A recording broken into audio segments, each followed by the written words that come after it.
Assalamualaikum warahmatullahi wabarakatuh. Waalaikumsalam warahmatullahi wabarakatuh. Innal hamdalillah nahmaduhu wa nasta'inuhu wa nastaghfiruh wa na'udzu billahi min shururi anfusina wa min sayyiati a'malina. May yahdihillahu fala mudilla lahu wa may yudlilhu fala hadiyalah. Asyhadu an la ilaha illallah wa asyhadu anna Muhammadan 'abduhu wa rasuluh. La nabiyya ba'dah. Allahumma shalli wa sallim wa barik ala nabiyyina Muhammad wa ala alihi wa ashabihi wa man ittaba'a hudahu ila yaumil qiyamah. Qala Allahu fi kitabihil aziz, a'udzu billahi minasy syaithanir rajim. Wa idh qala Musa liqaumihi inna Allaha ya'murukum an tadbahu baqarah qalu atattakhiduna huzwa qala a'udzu billahi an akuna minal jahilin. Shadaqallahul azim. Ustadz Dr. Nurholis yang terhormat beserta seluruh audiens pengajian Ahad pagi Masjid Islamic Center yang berbahagia. Alhamdulillah pada pagi hari ini kita telah bersua kembali dalam keadaan sehat walafiat meskipun dalam keadaan pembiasaan baru, tetapi kita masih tetap dipertemukan Allah dalam keadaan sehat.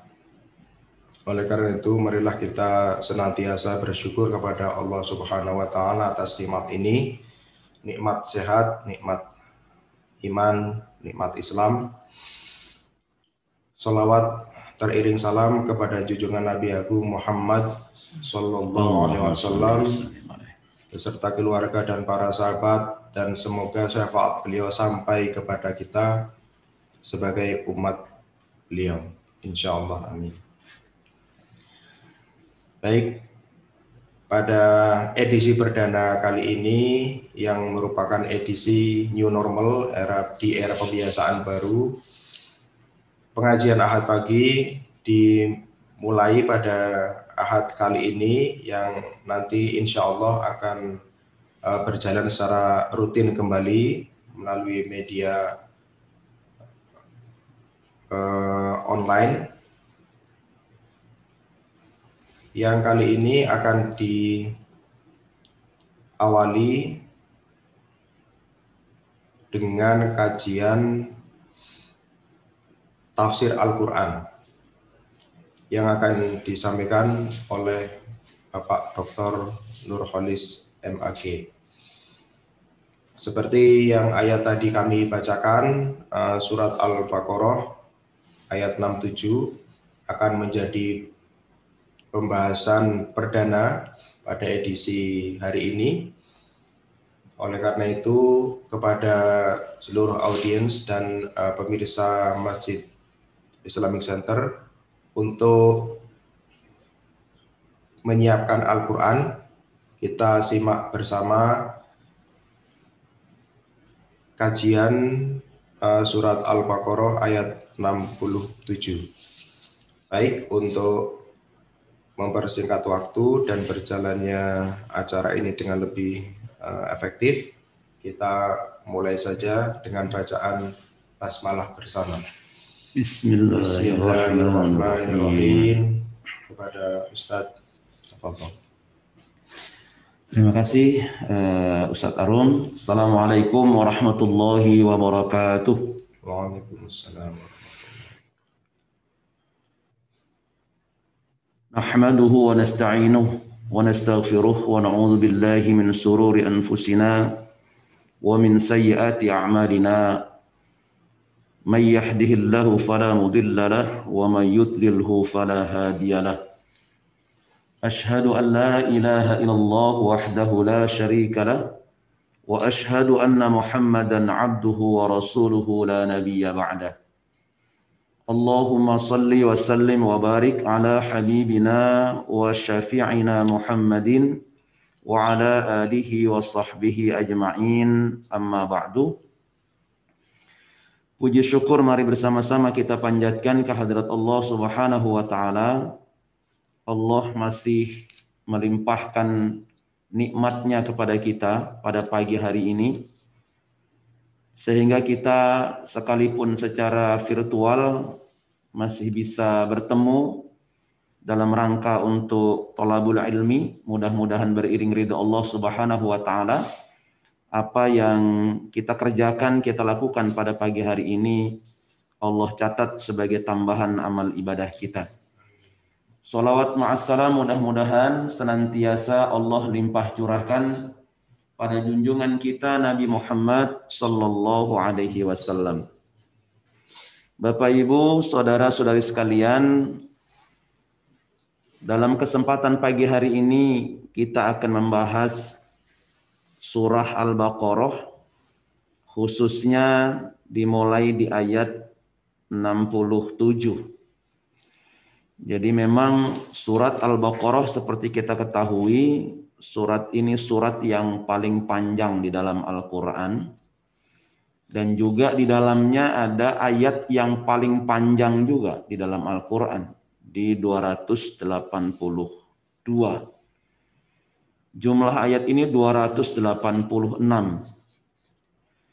Surat ini surat Madaniyah atau surat yang diturunkan di Madinah di awal-awal hijrah Nabi, dan memang segmentasi masyarakat di Madinah berbeda dengan di Makkah. Di Madinah lebih heterogen, terutama dari sisi keyakinan. Di sana ada orang-orang Yahudi, orang-orang Nasrani, orang-orang yang masih belum beriman, dan banyak lagi segmentasi masyarakat di Madinah.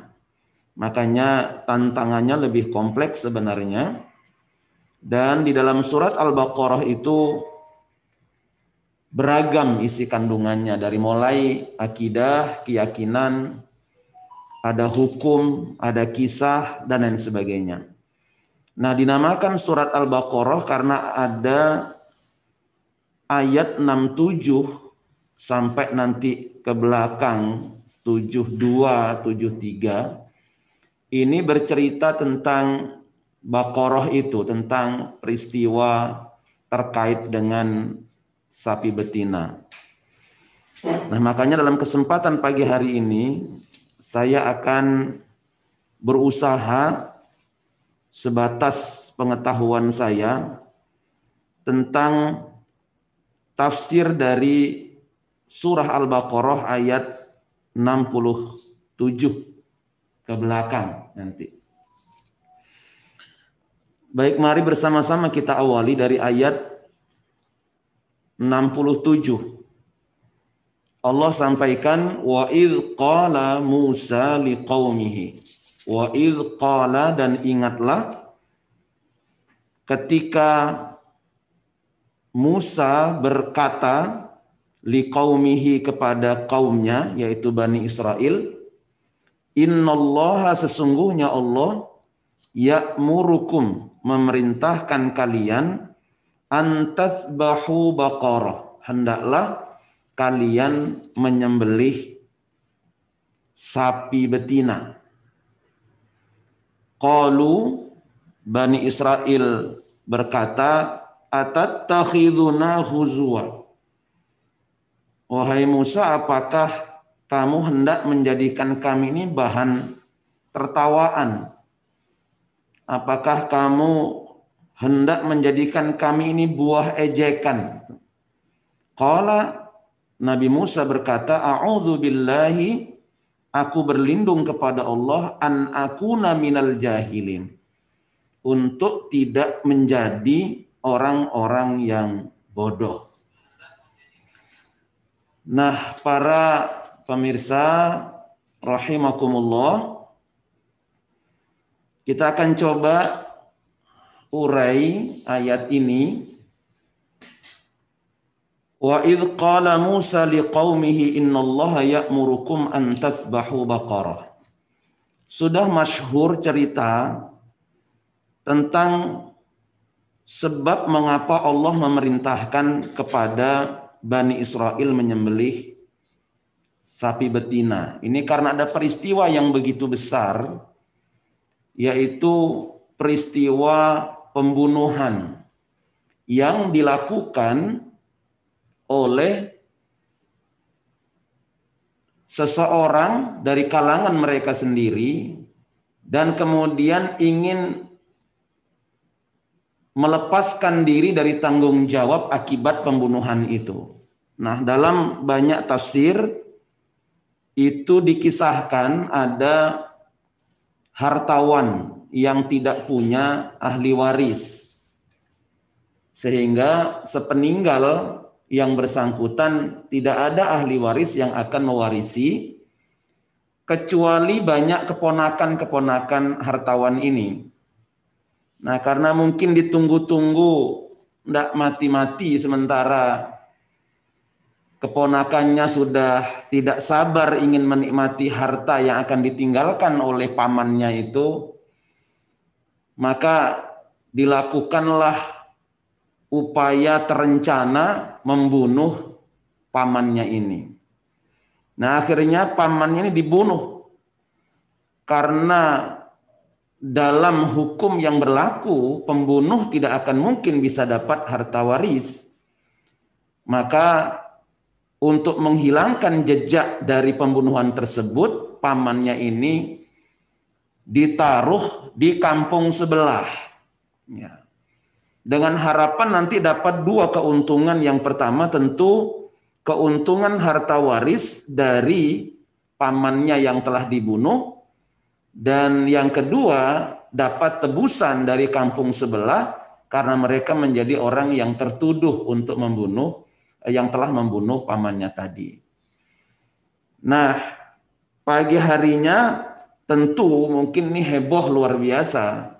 Ada mayat korban pembunuhan yang ada di sekitaran mereka. Nah, tentu yang mengajak demo untuk menuntut itu sebenarnya adalah si pembunuh tadi. Bersama rombongan mereka bertandang ke kampung sebelah, menuduh bahwa kampung sebelah itu telah membunuh pamannya. Nah, tentu yang dituduh mempertahankan diri. Karena begitu rapinya dalam menyembunyikan kejahatan tadi itu memang sulit untuk dibuktikan. Itulah kemudian mereka mendatangi Nabi Musa alaihissalam untuk dijadikan sebagai hakim siapa sebenarnya yang harus dijatuhi hukuman dan akibat tindakan kriminal pembunuhan itu. Nah, pada saat itulah maka Nabi Musa tentu memohon petunjuk kepada Allah Subhanahu wa taala, dan Allah memerintahkan kepada Nabi Musa untuk memberitahukan agar mereka ini menyembelih sapi betina itu. Qalu atattakhiduna huzwa. Nah, orang-orang Bani Israel itu mengatakan kepada Nabi Musa, apakah kamu hendak menjadikan kami ini buah ejekan? Artinya apa? Mereka menganggap Musa ini tidak serius. Dia main-main saja.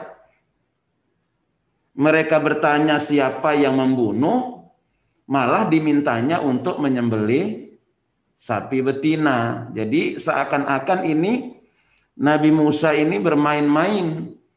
Agar apa? Agar Bani Israel dipermalukan. Ini kan tidak masuk akal gitu. Ini pembunuhan untuk mencari tahu siapa yang akan dibunuh, tetapi solusinya suruh menyembelih sapi betina. Jadi itu yang pertama. Yang kedua, makna apakah Nabi Musa akan menjadikan mereka sebagai bahan ejekan itu karena memang sapi itu pernah menjadi sesembahan dari Bani Israel. Ya. ketika mereka bermohon agar Tuhan itu memberikan petunjuk, diberikan tempo waktu tertentu, belum sampai waktu itu selesai mereka sudah menyembah sapi. Nah, artinya kalau mereka nanti melakukan pembunuhan atau menyembelih sapi sama dengan mereka telah menyembelih binatang yang pernah mereka agungkan. Tentu mereka akan menjadi bahan tertawaan. Nah, itu qalu atattakhiduna huzwa. Tetapi Nabi Musa menjawab, qala a'udzu billahi an akuna minal jahilin. Aku berlindung kepada Allah. Artinya tidak mungkin saya melakukan sesuatu yang tidak layak untuk dilakukan oleh seorang nabi, yaitu memberikan satu informasi untuk menjatuhkan orang lain. Tidak mungkin. An akuna minal jahilin, hendaklah saya berlindung kepada Allah untuk tidak menjadi orang-orang yang bodoh. Jadi tidak mungkinlah saya bermain-main karena memerintahkan sesuatu untuk bermain-main itu bukanlah satu perilaku orang yang berakal. Orang yang berakal tidak akan memerintahkan sesuatu yang bisa merendahkan orang lain. Artinya betul-betul Nabi Musa ini menyampaikan apa yang disampaikan oleh Allah sebagai solusi atas pertanyaan yang mereka ajukan untuk mencari jawaban siapa pembunuh itu. Tetapi alih-alih mereka segera melaksanakan perintah tersebut, mereka malah menambah lagi satu pertanyaan. Qalu, Bani Israel ini bertanya atau berkata, meminta, ud'u, mohonlah lana untuk kami Rabbaka, kepada Tuhanmu, yubayyin lana, untuk menjelaskan kepada kami, mahia, sapi betina itu sapi betina yang seperti apa, atau sapi betina apa ini. Sebenarnya kalau dilihat pada redaksi di ayat 67, innallaha ya'murukum an tathbahu baqarah, sesungguhnya Allah menyuruh kalian untuk menyembelih sapi betina, itu baqarahnya menggunakan isim nakirah. Artinya itu sapi mana saja. Jadi sapi mana saja silahkan saja disembelih. Nah, tapi rupanya mereka alih-alih melaksanakan, malah mereka mempertanyakan lebih detail. Nah, qala, Nabi Musa berkata, innahu, sesungguhnya Allah, yaqulu, berfirman, innaha, sesungguhnya sapi, baqaratun, yaitu sapi, la faridun, yang tidak tua. Jadi faridun itu sapi yang sudah banyak melahirkan anaknya, maka faridun itu antara maknanya adalah luas itu ya. Jadi karena sering melahirkan, maka mohon maaf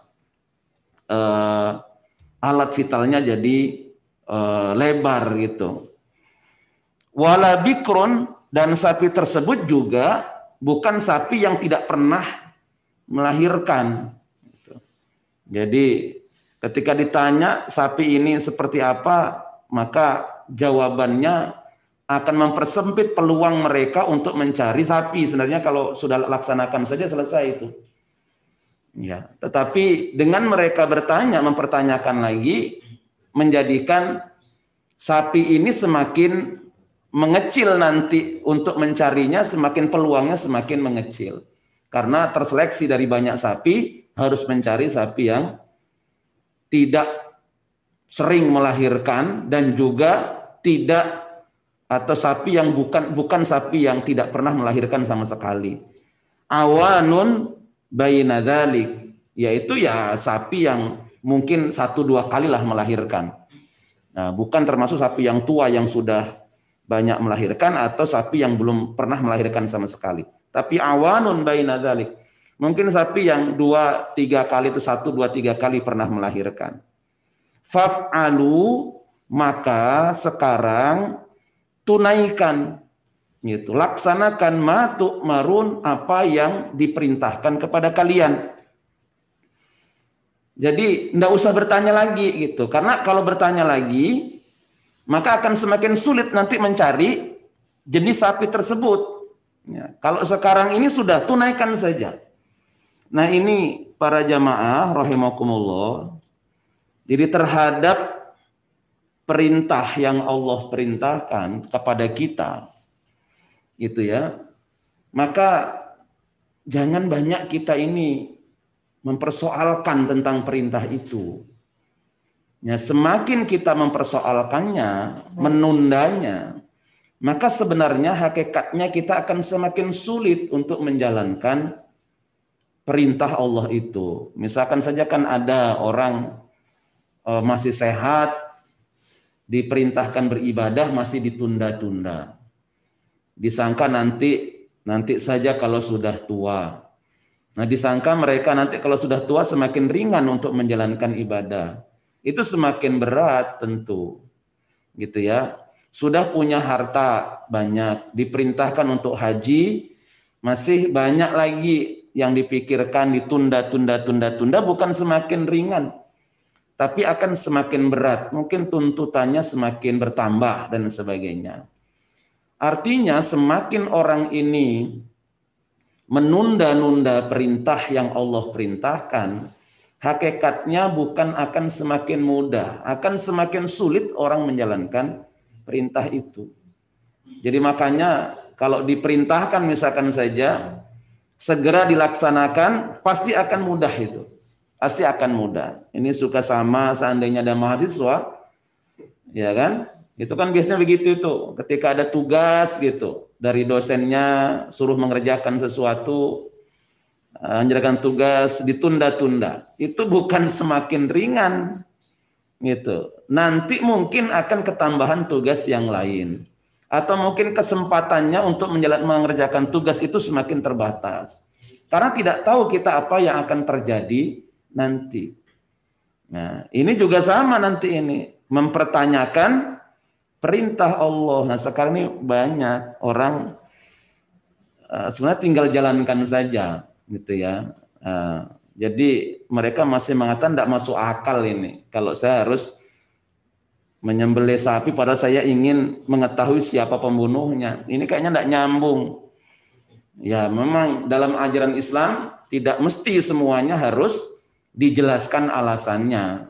Jadi kalau kita misalkan saja, Allah tidak pernah tuh jelaskan. Kalau orang perempuan misalkan saja suaminya menceraikannya, masa idahnya 3 kali suci. Tapi kenapa ketika suaminya meninggal, cerai mati, masa idahnya menjadi 4 bulan 10 hari itu ya. Nah itu mau dicari seperti apa itu alasannya itu. Ya, orang mencari hikmah boleh itu ya. Tetapi mencari sumber pokok alasan dari mengapa itu ya sulit. Nah sekarang juga sama ya, mohon maaf. Kadang-kadang mempertanyakan juga seakan-akan Allah tidak tahu dengan apa yang kebijakannya gitu terhadap kita itu. Seakan-akan tidak tahu. Mulai orang banyak mempertanyakan kenapa sih waris itu 2:1 itu. Ya dicari-cari gitu ya. Ya banyaklah kasus-kasus yang sekarang terhadap kebijakan-kebijakan yang diambil oleh Allah yang terkesan bagi mereka tidak masuk akal, akhirnya mereka tidak menjalankannya. Nanti banyak soalnya. Ketika kita mau wudhu tidak ada air, kan? Mau wudhu tidak ada air, Allah perintahkan untuk bertayamum. Itu kalau dipikir-pikir, loh, air dengan debu itu beda. Kalau orang nggak ketemu air kemudian ketemunya disuruh untuk bertayamum, bukan semakin bersih akan semakin kotor. Gitu. Jadi terhadap perintah Allah laksanakan saja dulu. Gitu. Laksanakan saja dulu. Itu akan mudah. Nah, jangan kemudian kita menunda-nundanya sehingga menjadi berat nanti. Maka Nabi Musa mengatakan faf'alu, lakukan saja ma tu'marun, apa yang diperintahkan. Rupanya mereka ini ya tidak seperti tabiat Bani Israel, tidak segera melaksanakan perintah tersebut, malah melanjutkan lagi pertanyaannya. Qalu, Bani Israel ini berkata lagi, meminta lagi, ud'u, itu ya, mohonkan lana untuk kami, Rabbaka, kepada Tuhanmu, yubayyin lana ma launuha, untuk menjelaskan kepada kami warnanya itu seperti apa itu. Qala, Nabi Musa menjawab, innahu, sungguhnya Allah, yaqulu, menyampaikan, innaha, sesungguhnya sapi betina tadi, baqaratun, sapi, safra'un faqi'un launuha tasurrun nadirin, warnanya kuning, ya, dan kuningnya ini kuning tua, dan dia bercahaya. Nah, setiap orang yang memandang itu pasti suka. Nah, cuma semakin sulit lagi ini. Ya, tadi sudah diperintahkan untuk menyembelih sapi saja sudah cukup. Tapi masih bertanya, semakin sulit mencarinya karena tentu spesies sapi ini semakin terbatas. Yang tidak tua, tidak muda gitu ya. Apalagi masih bertanya lagi sekarang warnanya, semakin mengecil lagi kemungkinan mereka untuk bisa melaksanakan. Apa katanya, nyari sapi kuning mungkin masih banyak.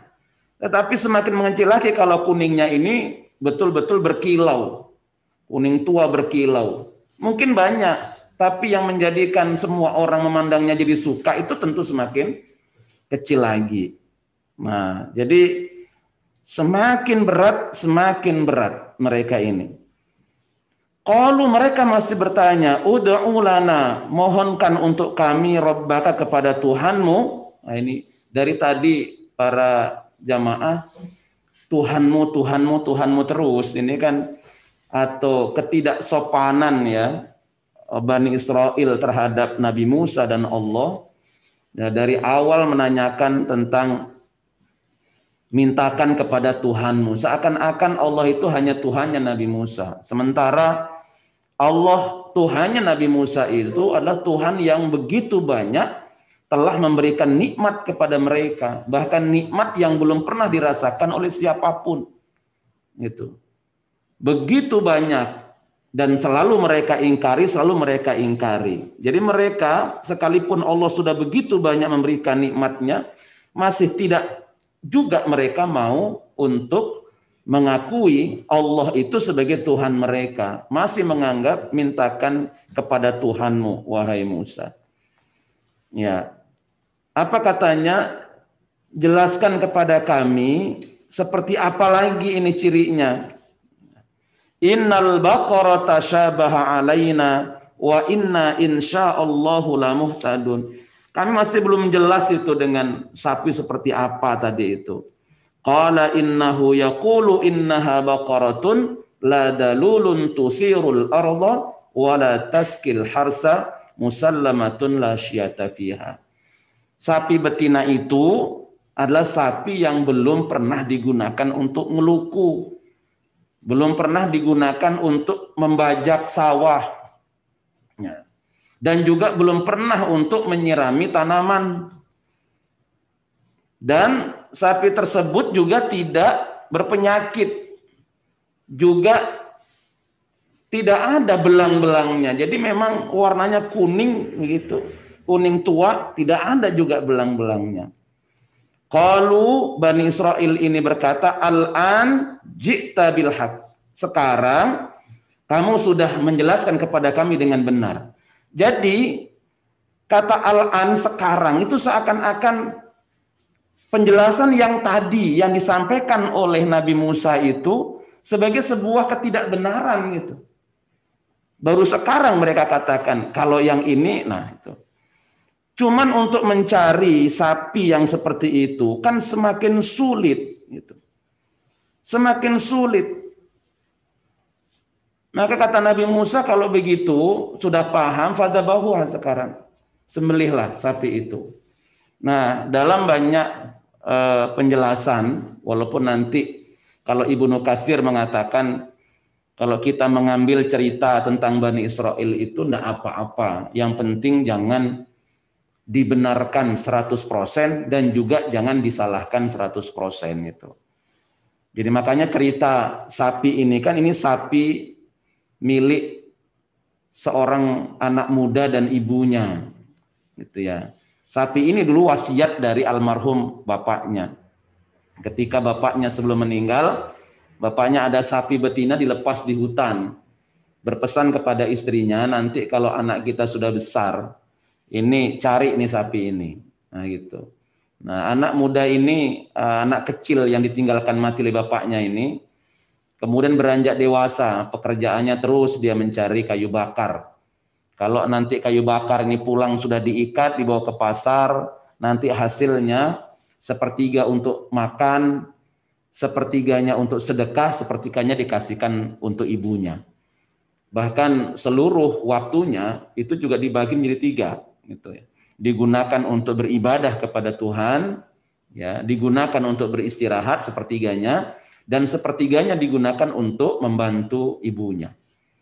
Nah, suatu saat ibunya menyampaikan kepada anaknya untuk mencari sapi wasiat dari bapaknya. Dicari, nah ketemulah itu sapi ini. Singkatnya begitu itu sapi itu. Kemudian oleh ibunya disuruh untuk jual ke pasar dengan harga 3 dinar. Nah ketika di pasar dia ditawar, yang menawar ini malaikat. Gitu. Sebenarnya untuk menguji anak ini seberapa dia patuh pada orang tuanya. Nah, kemudian ditawar 6 dinar. Dijualnya 3 dinar, ditawarnya 6 dinar. Apa kata anak muda ini? Ya, ibu saya nyuruhnya cuma 3 dinar, jadi kalau nanti dibeli 6 dinar, saya pulang dulu. Saya konsultasi dulu sama ibu saya. Nah ini saking baktinya sama ibunya. Apa kata ibunya? Ya sudah, kamu jual saja 6 dinar. Balik lagi ditemui lagi oleh yang nawar tadi, yang sebenarnya malaikat. Nah, saya beli 12 dinar gimana gitu. Nah, kalau 12 dinar, ibu saya cuma nyuruh 6 dinar tadi. Jadi saya pulang dulu, saya tanya dulu sama ibu saya. Nah, ketika menanyakan lagi kepada ibunya bilang, anakku sebenarnya dia adalah malaikat. Ya, makanya kamu balik lagi ke pasar, tanyakan kepada dia, ini sapi harus saya jual atau tidak. Gitu. Maka pemuda tadi ini balik ke pasar menemui orang tadi, menanyakan seperti yang diminta oleh ibunya. Nah, si malaikat tadi menjawab, orang tadi menjawab, jangan kamu jual, bawa saja pulang. Suatu saat nanti harga sapi ini akan luar biasa mahal, akan ada yang butuhkan. Nah itulah peristiwa sehingga memang harga sapi ini begitu mahal akhirnya.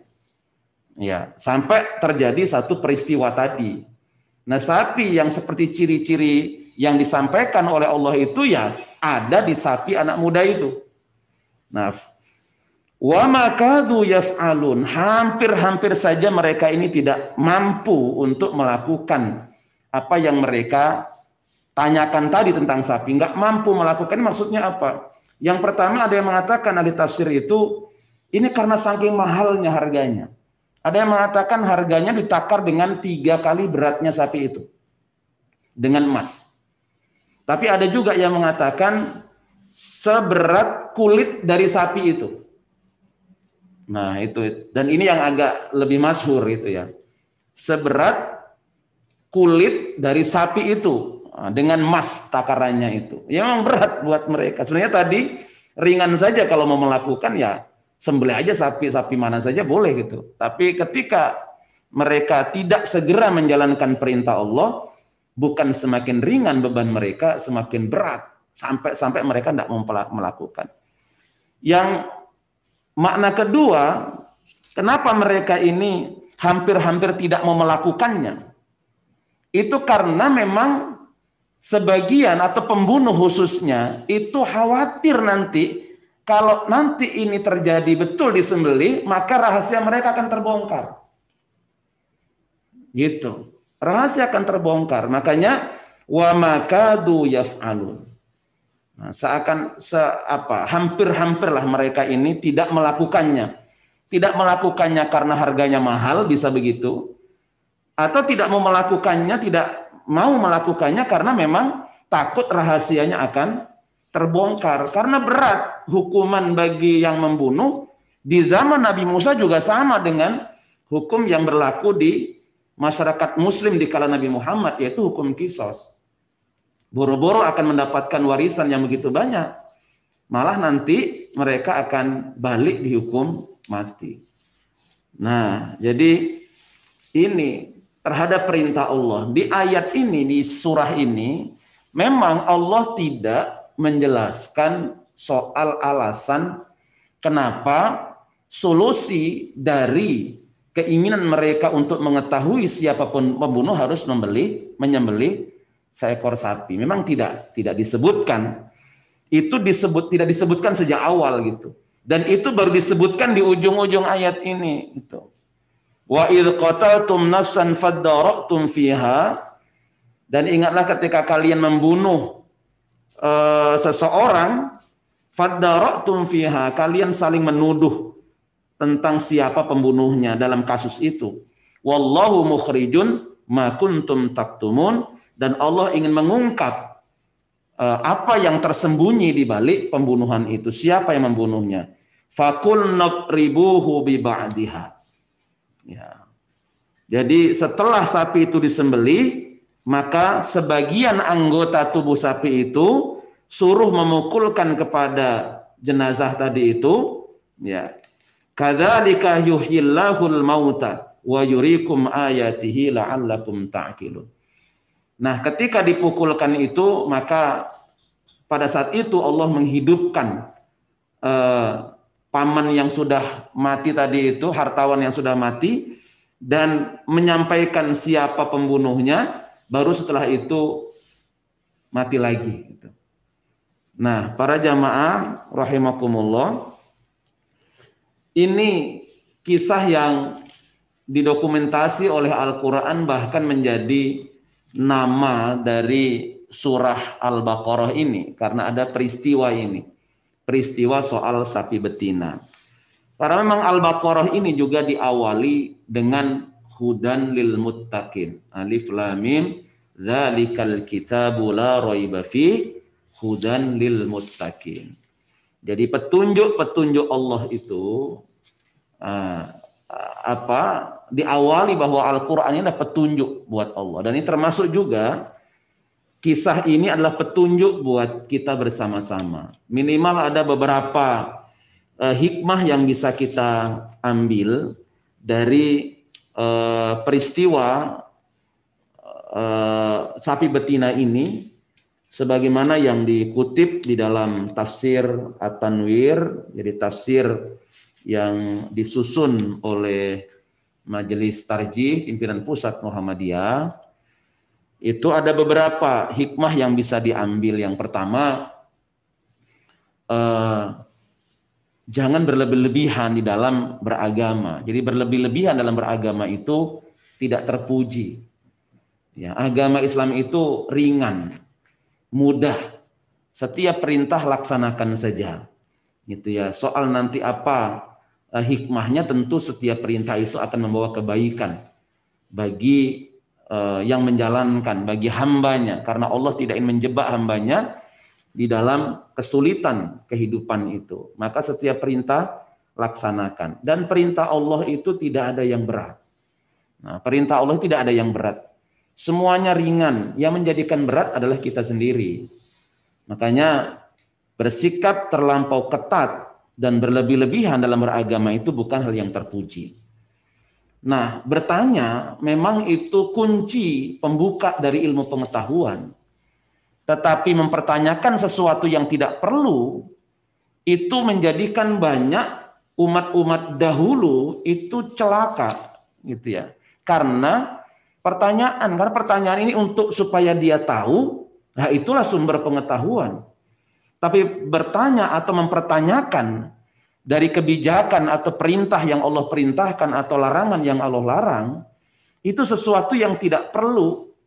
Kenapa? Karena memang Allah Maha mengetahui, sementara kita ini pengetahuannya jauh di bawah pengetahuan Allah, tidak sebanding gitu.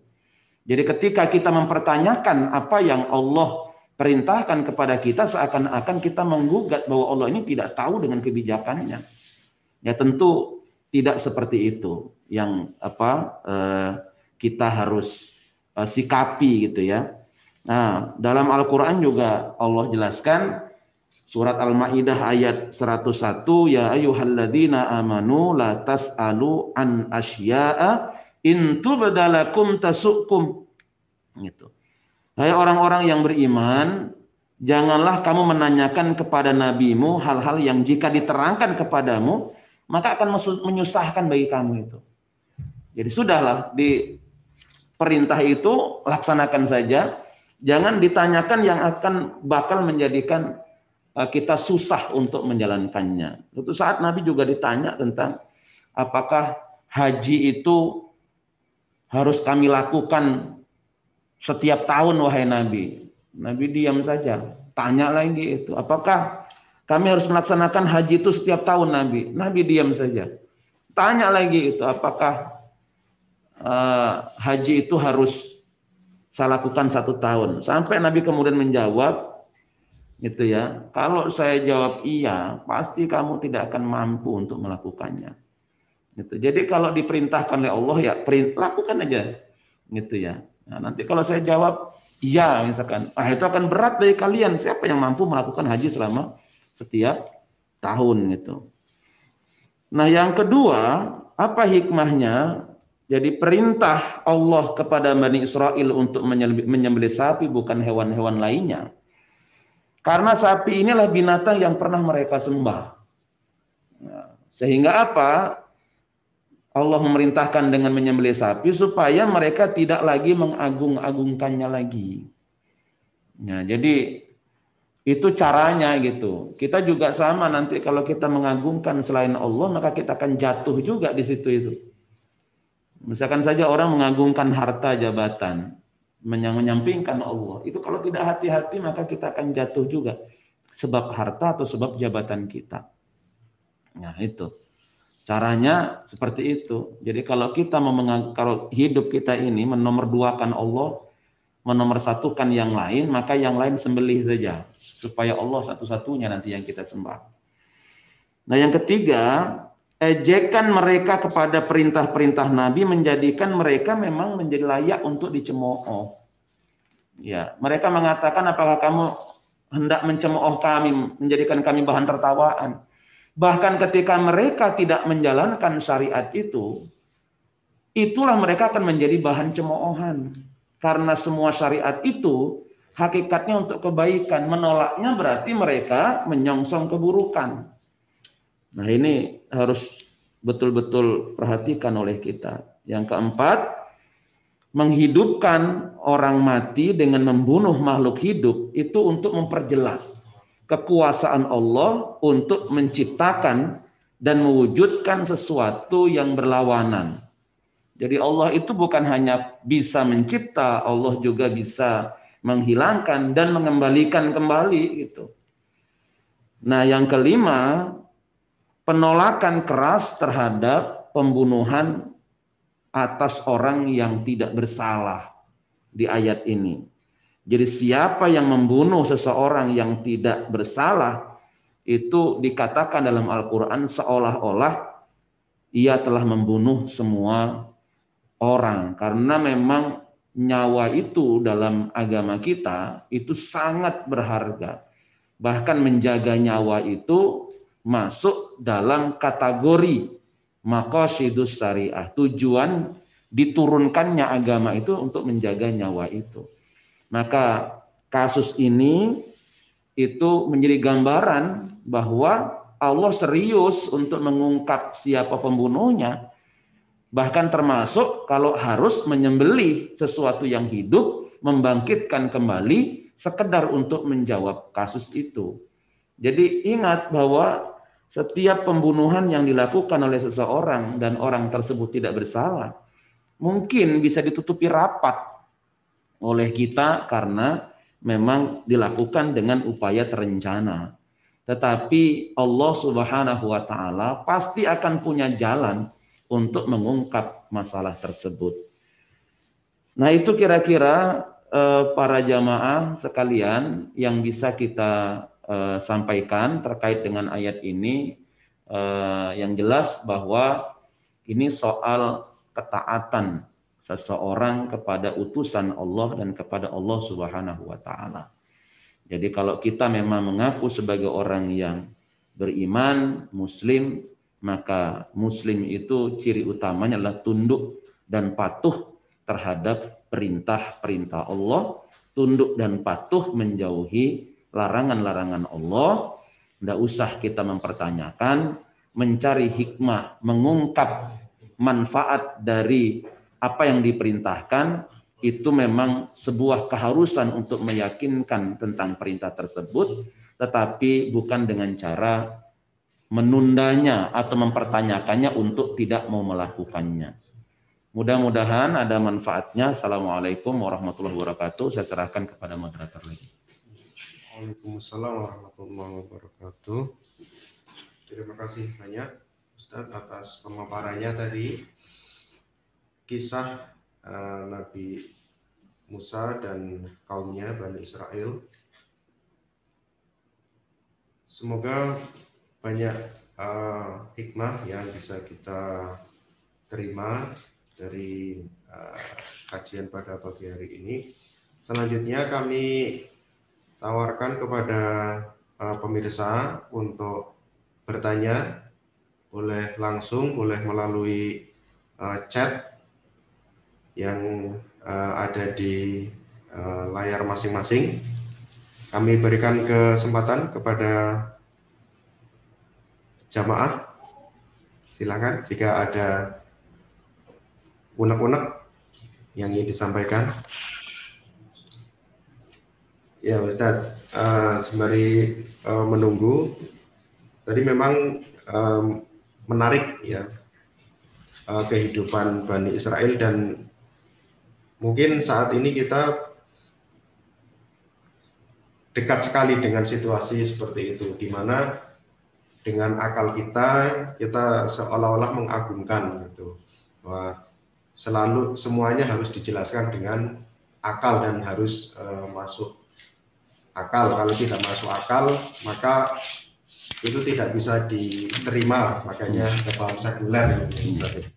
Nah, ini tadi sudah sangat jelas disampaikan bahwa utamanya kita ya umat Muslim gitu, dan kita kadang ikut-ikutan Ustaz, menghamba kepada akal. Maka tadi kalau yang menghamba selain Allah disembelih saja itu disisihkan, meskipun itu dengan akal kita sendiri, kira-kira begitu Ustaz. Nah problemnya sekarang anak-anak muda itu, tantangan di era milenial ini kan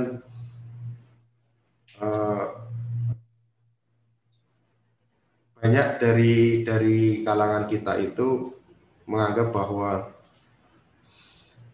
media sosial itu sangat bisa mempengaruhi pola perilaku dari kita, terutama kaum milenial gitu. Nah, kadang terhadap informasi-informasi yang ada di media sosial itu kita lebih percaya gitu, dan kadang menjadi bahan olok-olokan itu Ustaz, di media sosial, candaan gitu ya.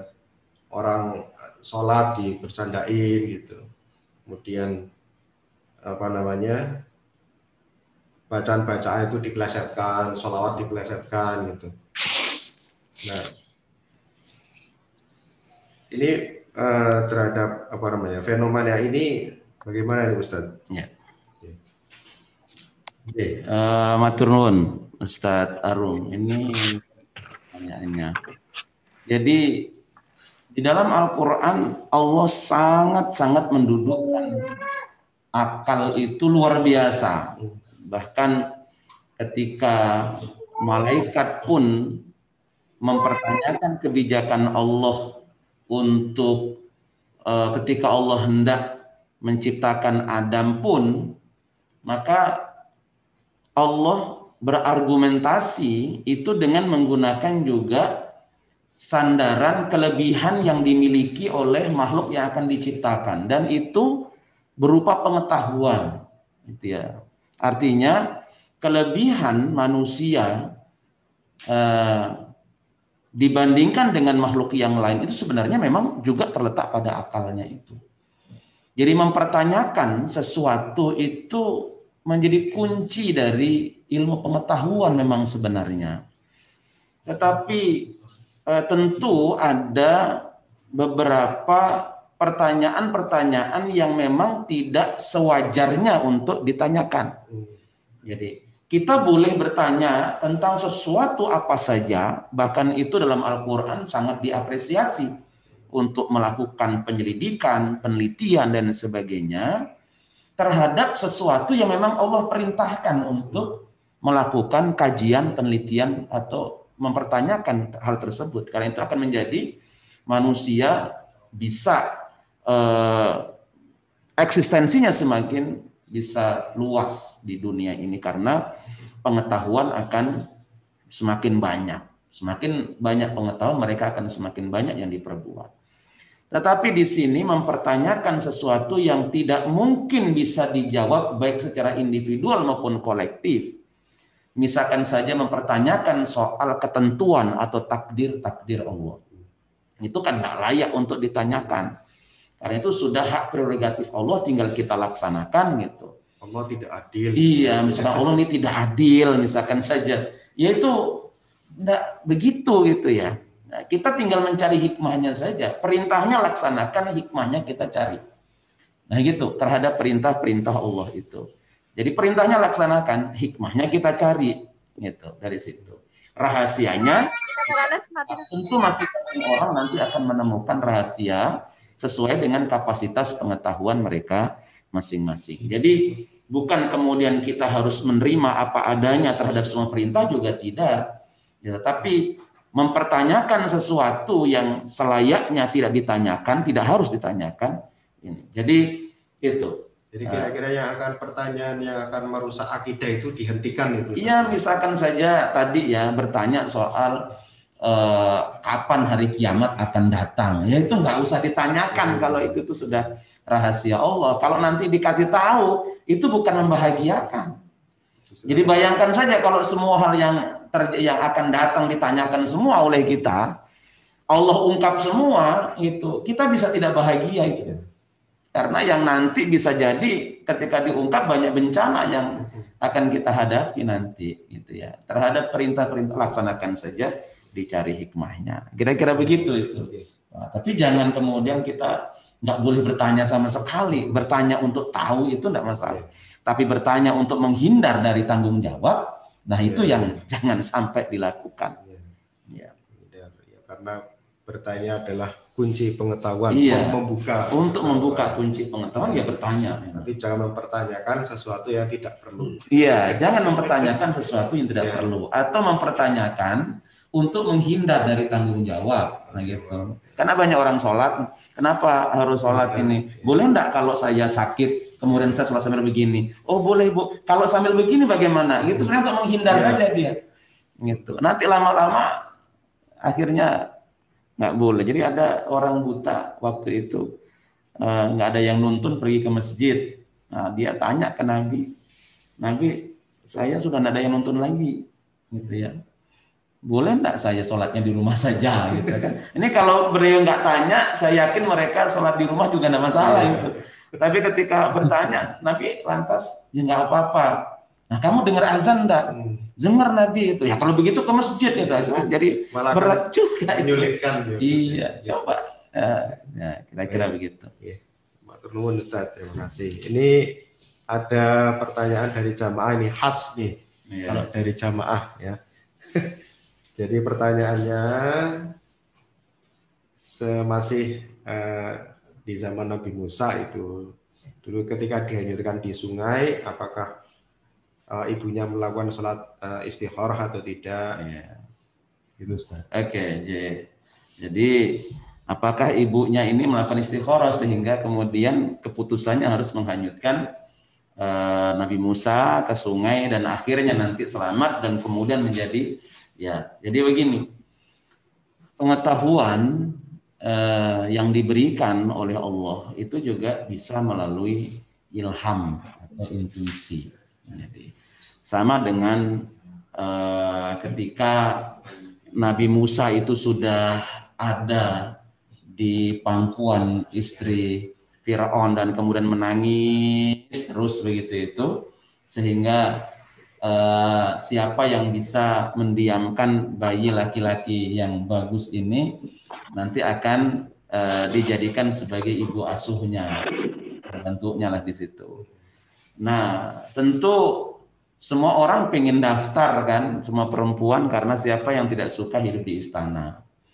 Nah, cuman ya kan karena dia bukan ibunya, ya nggak bisa kemudian mendiamkan si anak ini. Tapi ibunya Nabi Musa juga otomatis, kenapa? Allah sudah memberikan ilham dengan bentuk bahwa udah ada kerasa tanda bahwa ini anak sedang haus. Kenapa? Karena mohon maaf susu dari ibunya ini sudah kerasa gitu kan. Nah, kerasa itu informasi yang Allah berikan ya, tentu melalui insting seorang ibu. Nah, ini pasti haus. Ini saya juga sudah ngerasa ini sudah tidak nyaman di sama dengan tadi ini. Ketika apakah melakukan sholat istikharah, tentu tidak ada penjelasan bahwa ibunya Nabi Musa itu sholat istikharah, memang tidak ada penjelasannya. Ya, tapi mengapa dihanyutkan? Tentu Allah yang beritahu. Lewat apa? Bukan lewat Allah bersuara hanyutkan kan begitu, itu film nanti.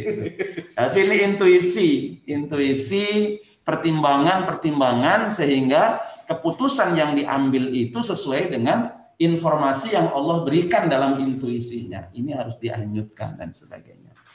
Nah, supaya tidak masuk ke dalam kategori anak yang akan dibunuh karena dia laki-laki. Nah, kira-kira begitu itu. Jadi bukan karena istikharah gitu ya, salat istikharah. Itu tadi kalau misalnya dihanyutkan akal nanti mati, nggak sampai. Iya. Ditanyakan. Iya. Wah, ini nanti kalau dihanyutkan pasti akan mati itu nanti ya, tenggelam dia. Tapi itulah intuisi seorang ibu yang diberikan oleh Allah, cara untuk menyelamatkan anaknya bagaimana. Gitu. Oh, masih satu lagi, ada satu lagi. Ini pertanyaannya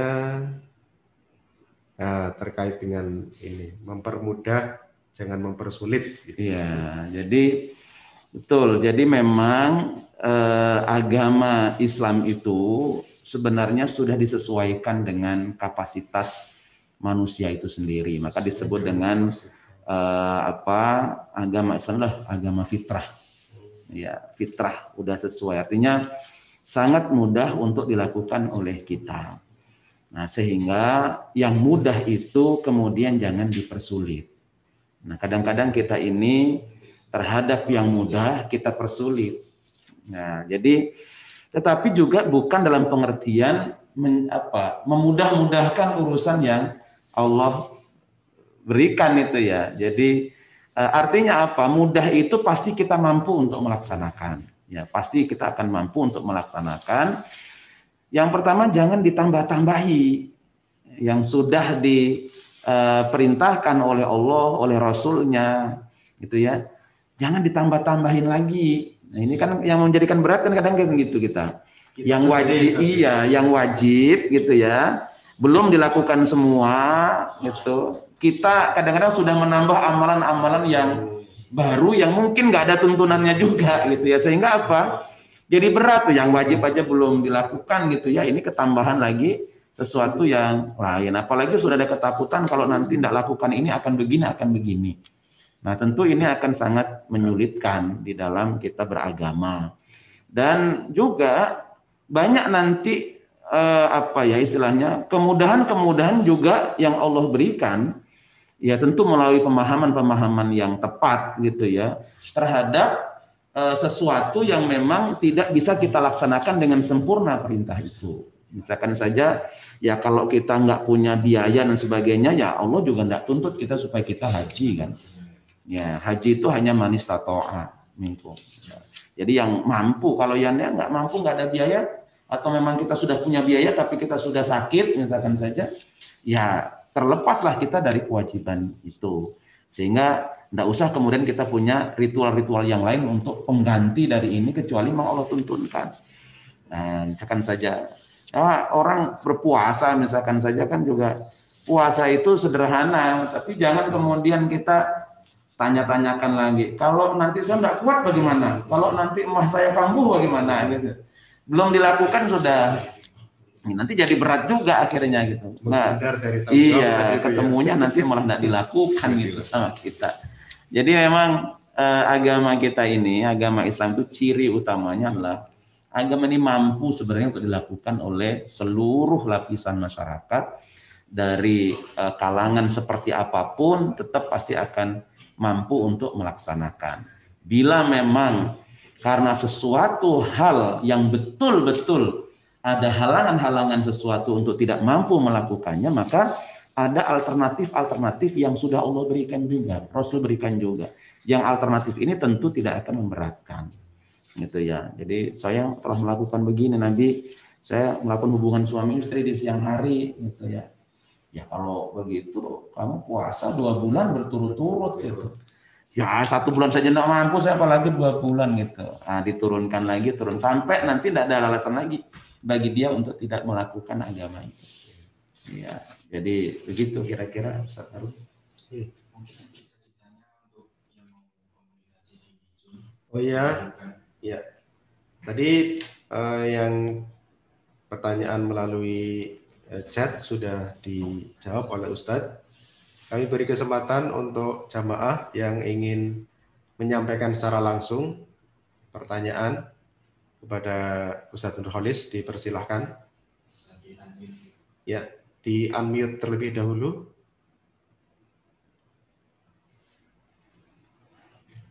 Ada dari jamaah?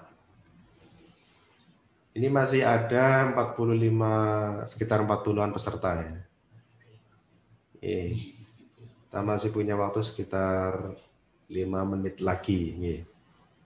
Kita manfaatkan. Kalau belum ada, kita tunda dulu. Nampaknya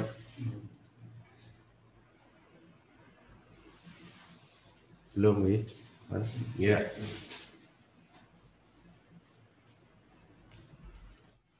Ya sangat menarik pembahasan kita pada pagi ini. Mungkin ada dari Takmir informasi yang ingin disampaikan terkait dengan pengajian dan kajian-kajian lainnya di Masjid Learning Center yang nanti disampaikan ke jamaah ya melalui grup. Ya, satu pertanyaan lagi. Ini juga seilham seandainya mimpi. Ini tafsir mimpi ini Ustaz. Ya, kalau bertemu dengan seseorang gitu ulama itu apa ya maknanya? Jadi tafsir mimpi. Iya, tentang mimpi ya. Apakah mimpi itu ilham juga? Jadi seandainya mimpi bertemu dengan seorang ulama gitu ya. Jadi ada banyak memang mimpi ini kalau di dalam Al-Quran informasi yang diberikan Allah melalui mimpi itu ada, tetapi terjadi pada Nabi ya. Ya, jadi Nabi Muhammad juga beberapa kali diberikan informasi oleh Allah, gitu ya, melalui ar-ru'yah as-shadiqah, mimpi yang benar. Tetapi memang mimpi ini bisa berasal dari mana saja. Yang pertama tentu bisa juga persoalan-persoalan kita sebelum tidur itu juga bisa menjadi kebawa jadi mimpi juga nanti itu. Ya, gitu ya. Atau yang ketiga bisa juga mimpi itu eh, bukan hanya kembang tidur, tapi memang syaitan yang masuk ke dalam mimpi kita itu untuk menyesatkan kita. Makanya banyak orang yang katanya dalam tidur dapat wangsit, tapi akhirnya malah menjadikan yang lain sebagai sesembahan atau berhala, atau melakukan sesuatu yang di luar yang ditentukan oleh syariat, gitu ya. Jadi memang akhirnya apa? Kita ini dalam hadis Nabi pun juga sebenarnya dilarang kita ini untuk menyampaikan, menginformasikan apa yang ada dari mimpi kita itu kepada siapapun. Rahasiakan saja. Karena belum tentu yang ada di pikiran kita itu, apa dalam mimpi kita itu satu kebenaran. Seandainya benar pun ketika diceritakan, itu kalau ditangkap oleh orang yang tidak suka juga akan jadi fitnah. Apalagi memang itu sesuatu yang betul-betul bukan. Tapi kalau dikatakan apakah ilham bisa juga dari mimpi, ya tentu bisa juga. Tetapi yang seperti apa, ya tentu mungkin sesuatu yang menjadikan kita semakin taat di dalam kita mentaati Allah Subhanahu wa taala. Misalkan saja gitu ya, karena kita ini kurang ketaatannya terhadap Allah, sehingga kemudian kita bermimpi sesuatu gitu ya, yang dengan mimpi itu kemudian menjadikan kita ini bisa lebih waspada dan lebih dekat lagi dengan Allah. Ya mudah-mudahan mimpinya lah ilham. Tapi tidak perlu kemudian mimpi ini harus diceritakan kepada siapapun. Memang dalam Al-Quran dalam hadis Nabi, di antara ciri orang yang bohong itu, pendusta itu adalah menceritakan semua apa yang dia alami gitu ya, termasuk dalam mimpi-mimpinya itu setiap ini ya. Itu sudah dikatakan dalam hadis Nabi sebagai, makanya nggak usah pesannya nggak usah diceritakan mimpi itu ya. Tapi kalau ditanya apakah ini bagian dari, bisa jadi kalau memang mimpi tersebut menjadikan kita ini lebih dekat dengan Allah Subhanahu wa taala. Mudah-mudahan itulah ilham. Ya, harus hati-hati juga Ustaz. Ya, harus hati-hati juga. Atau jangan-jangan waktu bangun tidur. Ya kayak orang mimpi dikejar anjing dan kemudian tidak bisa lari itu. Padahal itu kan kita tidurnya sedang pakai sarung.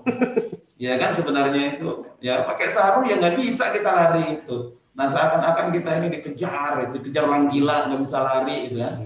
Nah itu karena kita memang tidurnya nggak tahu kaki kita sedang tersam apa-apa di tidur itu, sehingga tidak bisa kita lari gitu.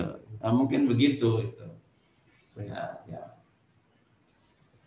Ustaz, terima kasih Ustaz dan juga para jamaah. Kita sudah mendekati sesi akhir. Tadi sudah banyak yang disampaikan terkait dengan surat Al-Baqarah, sejarahnya surat Al-Baqarah mulai dari ayat 67 sampai 72-73 tadi. Saya yakin jamaah dapat mengambil manfaat hikmah dari kajian kita pada pagi hari ini. Kesimpulannya bisa diresapi sendiri sesuai dengan pengalamannya masing-masing, insya Allah. Kalau secara harfiah tadi sudah disampaikan oleh Ustadz. Insya Allah kajian ini akan rutin di ahad berikutnya. Jadi minta tolong diinformasikan kepada seluruh jamaah juga yang belum hadir pada ahad pagi ini untuk diworo-woro ke tetangganya, saudaranya, kembali menyaksikan kajian Ahad pagi Islamic Center Universitas Ahmad Dahlan minggu depan dan seterusnya, insya Allah. Itu ya, dengan topik-topik lain yang menarik, insya Allah. Oke, Ustaz. Ya. Terima kasih pada Bapak Dr. Ustadz Nurholis dan juga kepada para jamaah setia kajian Ahad pagi Masjid Islamic Center Universitas Ahmad Dahlan. Marilah kita tutup dengan bacaan hamdalah bersama. Alhamdulillah. Amin. Terima kasih. Wassalamualaikum warahmatullahi wabarakatuh. Waalaikumsalam warahmatullahi wabarakatuh. Waalaikumsalam warahmatullahi wabarakatuh.